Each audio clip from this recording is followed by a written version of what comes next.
I recently saw a tweet that caught my attention. 12 years ago, I talked to a stranger at a bar for over 3 hours. He said goodbye and nothing more when I left. In the parking lot, I got angry. I stormed back in and yelled at him for not asking for my phone number. We are married now. It's funny because this random tweet is a perfect description of some of the thoughts I've been having about life. Just let me explain.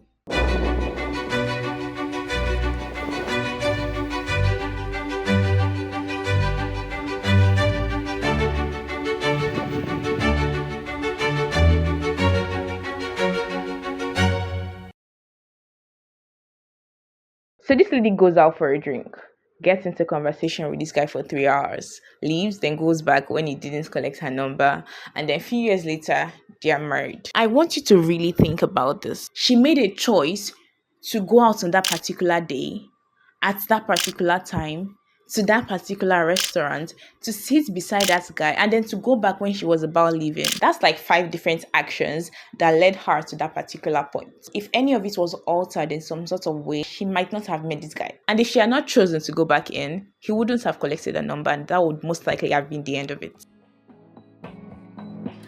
Think about your life and you'll see that even the people in it are there as a result of the decisions you've made. I have friends I may never have met if I had not gone to the university I went to or the high school I went to. If I hadn't chosen to start this channel, some of you watching this may never have known me. The reason I'm making this video right now is because I chose to. And the reason you're watching it is because you chose to. Some people may call it fate. But the truth is, whatever your fate is as a result of the choices you've made. Doesn't it blow your mind to think that a simple decision that you make can radically change the outcome of your life in such a way that would never have happened if you didn't make that decision? But that's not even the wildest part.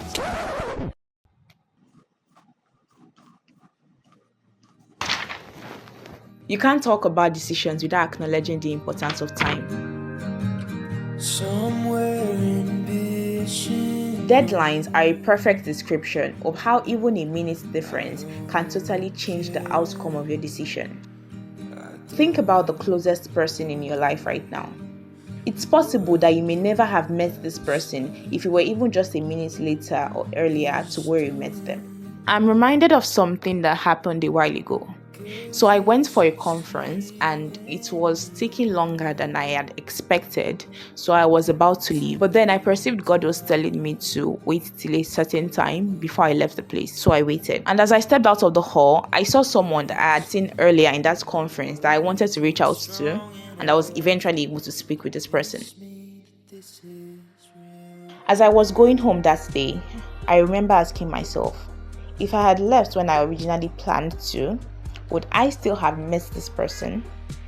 It was a random thought, but I just imagined how I could have missed this person by just a few minutes or even seconds. So it's not just enough to make a good decision. It needs to be made at the right time. I've been learning recently that you may have less time on this earth than you think. We procrastinate because we feel we still have time. I can do it tomorrow. I can do it next week. But what if we have less time than we think we do? I feel like what can be the greatest regret of my life would be looking back at the end and seeing that there were some things that I should have done, but I didn't do because I procrastinated. So I'm learning to see each day as a gift and to treat it as such, to make the most of it, to cross out those items on my to-do list, to take those steps that fear has held me back from.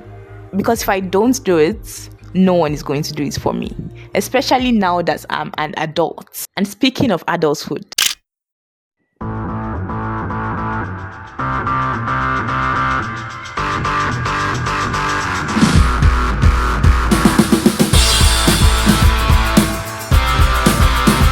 today I'm currently a couple of 100 feet above the ground, and of course this is the best place to talk about the scariest part about adulthood. I touched on this in my previous video, but I didn't elaborate too much on it. So when you're younger, you do as you're told to do. You don't make the decisions, you don't call the shots. And even when or if you got rebellious and chose to carve your own path, there was still a limit to what you could do without the help of an older person. But it gets to a point in your life where you are now expected to make certain decisions by yourself. You are now expected to know what you're meant to do and to do it well. When you're in school, your teacher gives you an assignment and a deadline to submit it. But when you get older, no one is going to give you a deadline to get a job, or to buy a house, or to get married and have kids. You are now the one that will decide, this is what I want to do. You are both the teacher and the student. And if you choose not to do it, you are still the one that would suffer from the consequences of your decisions or the lack thereof. Of course, this does not mean that there won't still be pressure from those around you to push you to take certain decisions. But ultimately, the choice is up to you. No one can pressure you to do anything if you choose not to do it. And one thing I've observed is that when we're younger, our actions and decisions are driven mostly by what others, like our parents and teachers, tell us to do. But as we begin to get older, our actions and decisions start to be driven by what others around us are doing. So you notice that everyone around you is starting a business and you choose to start one too. Or you notice that everyone is moving to this particular city or country and you choose that you want to relocate as well. And you may not even realize that you are living for others. You are letting them chart the course of your life. But even then, you are still the one making the decision to choose to live for others. And the reason why this is so scary is because however your life turns out, whether good or bad, whatever your definition of what a good or bad life is, it's all your faults. You can't blame anyone for how your life turns out, not even your parents. And at the end of it all, what you call your life is simply a collage of all the decisions you have made in your life, both big and small. The decisions as little as what you chose to eat for breakfast on May 6th, 2021, and those as big as who you chose to get married to. I bet you can't remember what you ate for breakfast on May 6th, 2021, except if that was your birthday. And even if it was your birthday, you would have a really sharp memory to still remember what you ate that morning. But that decision, as little as it might have seemed, has played a part, however insignificant, to how your life is right now. Our choices are our lives, and we are the only ones that can make those choices or give anyone the power to make any decision that can directly impact our lives. There are so many paths a person's life can go. A simple thing like a career change can change your life in such a way that you could never have imagined if you had chosen not to make that decision. Some people call it analysis paralysis, but it actually could be really frightening when you sit down to think about all the ways your life can pan out if you just choose to make a certain decision or choose not to make a certain decision. That's scary. As at the time of filming this, I will turn a new age in a few days. Happy birthday,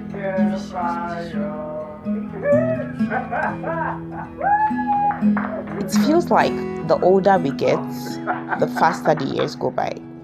Seems like it was just yesterday that this year started, and now 3 months have already gone by. And as the new age approaches, I've been reflecting on my life and wondering if this is where I thought I would be when I was much younger. I never had this become a millionaire by 25, buy a house by 27, get on Forbes list before 30 kind of goals when I was younger. So at least I'm glad that I'm not letting 10-year-old fire down. But I did have a goal to write a book before I was 16. And I have not done that yet, so there's that. But I also think about the fact that, for instance, because of a lockdown and an 8-month strike, I graduated from college 2 years later than I was meant to. Of course, this was beyond my control, so it didn't make me feel too bad. But I also wonder if there are some things that are well within my control that I did or didn't do that have led me to where I am now. And there are some areas of my life that are the way they are because I didn't make the right choices. But then, how do I even know the right choices? How am I sure that the choices I'm making are leading me to the best course that my life can go in? And am I making those choices at the right time? I've talked about my struggles with procrastination multiple times with you guys on this channel. And if I'm being honest, it's something I'm still working on. What if procrastination has held me back from reaching the point I am meant to be in this season of my life? And you know what makes it more interesting? For me, life is more than fulfilling a certain set of goals or becoming what the world sees as being successful.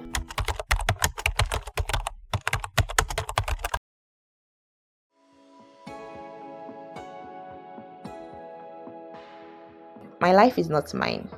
It doesn't belong to me. It sounds ironic, but it's the truth. I'm reminded of what Paul said in Galatians 2.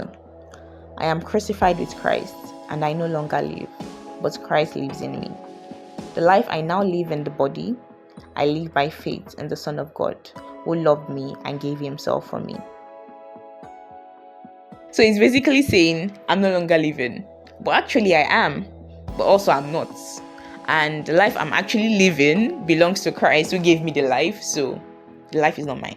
And I think that should be the testimony for every believer. And so this means even though I have the freedom to do whatever I want to do, I remember that my life is not mine. And so the choices I make will now depend on the person who does own my life. And don't get me wrong, achieving those milestone goals are great. And I do have those that I'm working towards. But ultimately for me, a truly successful life is one where I follow God's plan for my life, where I prioritize his will above my desires. And this means that sometimes those plans or goals that I have will be disrupted. But you see, all of this is so easy to say.